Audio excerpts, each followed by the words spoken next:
الذاتية تتوقعوه أو ترقبوه في موعدنا الإخبارية اللاحقة. الآن ننقل لكم بث حي للندوة الصحفية للمغني الجزائري. أنا أول ما سمعت عن هذه الشخصية من قناة المجد مع الأعلام وإحنا في المشرق، يعني يمكن النخب تعرف ابن باديس، لكن عموم الناس لا يعرفون ابن باديس. وأعتقد هناك تقصير من الجزائريين في تعريف الناس بشخصياتهم وعظمائهم. بعدين أنا رحت المتحف، رأيت هناك في 1000 ابن باديس، يعني شخصيات. أنا أول مرة في متحف اللي هو متحف الشهيد لعله، فشفت رموز وصور، وحتى كان ودي اصور لان في اسماء كثيره من المناضلين في الحركات الشعبيه وفي الحركات الاصلاحيه. كنت ابغى اصور فمنعوني من التصوير، قلت اقل اصور وارجع بعد ذلك اشوف من هذه الشخصيه وش تاريخها.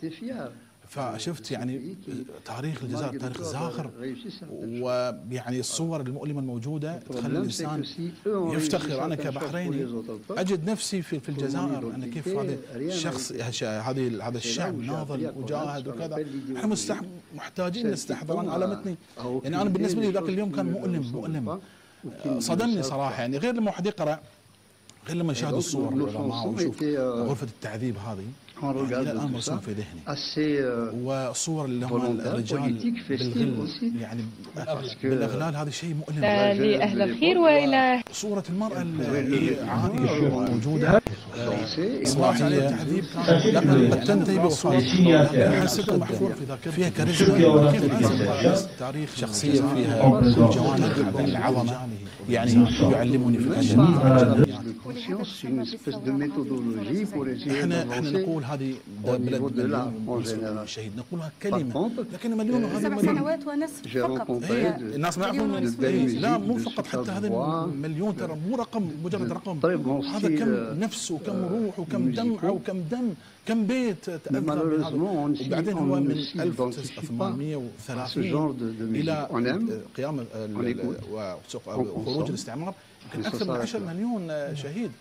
فأنا صراحة يعني أحببت الجزائر كثيرا، مو فقط حب يعني عاطفي، لكن حب أحس أن شعب مناضل، شعب ما هو سهل. où les gens un talent fou, des voix extraordinaires, mais tu consommes, tu ne t'identifies pas. J'ai vu, moi, des gens danser, des fois sans faire attention aux gens qui sont sur scène. Parce que c'est une musique festive, de danse, de chant. والله يعني أنا مغرم بهذا الشخص. Alors que la musique kabyle, à l'époque en tout cas, englobait une part de message, une part d'éducation aussi, et des fois par miracle une part d'utilité. Mais maintenant, je n'ai pas encore rencontré ça, à moins qu'il y ait des nouvelles têtes que je ne connais pas.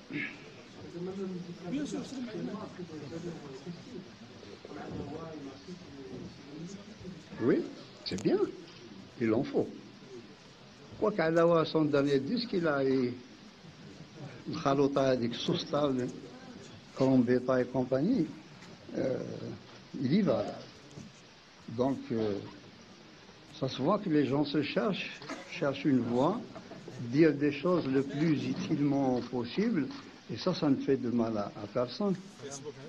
Là où on a gagné au niveau de la musique kabyle, c'est que les voix sont devenues belles. Avant, avec Magilat Matoub, nous ont mis la dalle, comme on dit chez nous, parce que c'est souvent ce style de musique, on n'écoutait que ça. Et maintenant, les choses changent. Les voix s'ouvrent même techniquement. Il y a une grande amplitude, grande tessiture vocale qui existe.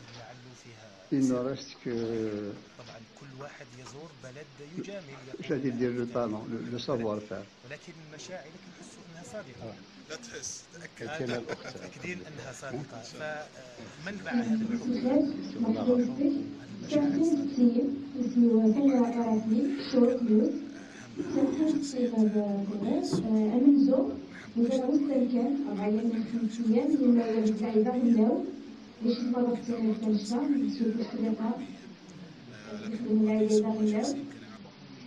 السيمتين ان شاء الله يعرف اسكا تيديالنا ديالك من هذه اللي ديالك خاصك كاينين ان غرا بلا بريس بدنا باتريك بويا باغ اكزومبل الزميرات ديال الجزائر يخلى البوم ديالك ما عادش يقتنيو كنشطر ثاني الفرنسا ثاني ناتسان داكي ديجا دونك elle va venir il y a pas de souci nous فايس ضروبه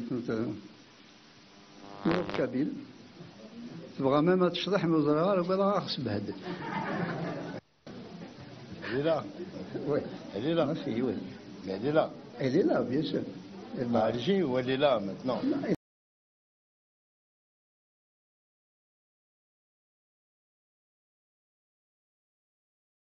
Elle est à l'hôtel. Ah, elle est à l'hôtel. Mais elle va participer au spectacle. Ça, c'est une chose. J'ai entendu comme quoi il y aurait une arrivée de chanteurs étrangers. C'est pas tout à fait ça. On avait invité, d'ailleurs, M. Benchir est au courant, certains chanteurs qui ont émis eux-mêmes le souhait de venir en Algérie. Style Louis Chédid, Gérard Normand, il y a Patrick Bruel, il aurait pu venir, mais bon, avec toutes les questions que ses origines posent, ça devenait un peu problématique. Voilà, un peu problématique. Si ça ne tenait qu'à moi, je l'aurais ramené parce que je n'ai pas à faire de spéculation là-dessus. Je suis un chanteur, je véhicule l'émotion si je peux le faire. Si je fais un duo avec lui, je le fais parce que c'est un chanteur et que c'est quelqu'un qui aime, malgré tout, cette région, c'est sa région natale. Il est né à Tlemcen, sur les monts de Tlemcen. Sa grand-mère ne parlait même ni arabe ni français. Donc il était amazigh. Il a vécu, il a été bercé dans cette ambiance. Ensuite, comme il est juif, on a dit des choses sur lui, comme quoi il financerait le Tsahal ou je sais pas quoi. Voilà. Moi, je vois mal quelqu'un financer le Tsahal. Je crois que le Tsahal se suffit à lui-même pour pouvoir avancer. Mais ce sont toujours ces sortes de paradoxes que moi j'essaye de convaincre. Parce que si lui, il fait l'armée du Sahel, moi j'ai fait mon service national aussi. Donc il n'y a pas de... J'ai même fait du rab à Tlarma, donc j'ai rien à envier à personne, c'est vrai. Tlarma, c'est vers chez toi, je te signe. Mais là, on était sous le cadre d'un titre que l'on faisait. Et il a voulu que ça soit un titre qui s'appelle Les larmes de leur père, qui parle du printemps tunisien. Lui, il l'appelait le printemps arabe. Moi, je lui ai dit que je ne savais pas ce que c'était que le printemps arabe. Parce que je connais un printemps égyptien, un printemps libyen, un printemps tunisien, mais ils ne tirent pas forcément les origines de la même. Il n'y a pas eu de printemps parce qu'ils étaient arabes. Il y a eu un printemps parce qu'il y avait une malvie, un chômage, etc., toutes ces choses-là. Voilà, donc je lui ai dit que moi aussi j'avais dans l'histoire un printemps dramatique dans lequel on a perdu, l'Algérie a perdu 126, 127 jeunes de moins de 20 ans. Et qu'il fallait en parler parce que c'est une injustice flagrante et on ne l'appelle pas le printemps noir pour rien. Donc on s'est mis d'accord à partir de cette idée de pouvoir chanter toutes ces choses-là au nom de la... مشاهدينا كما تابعتم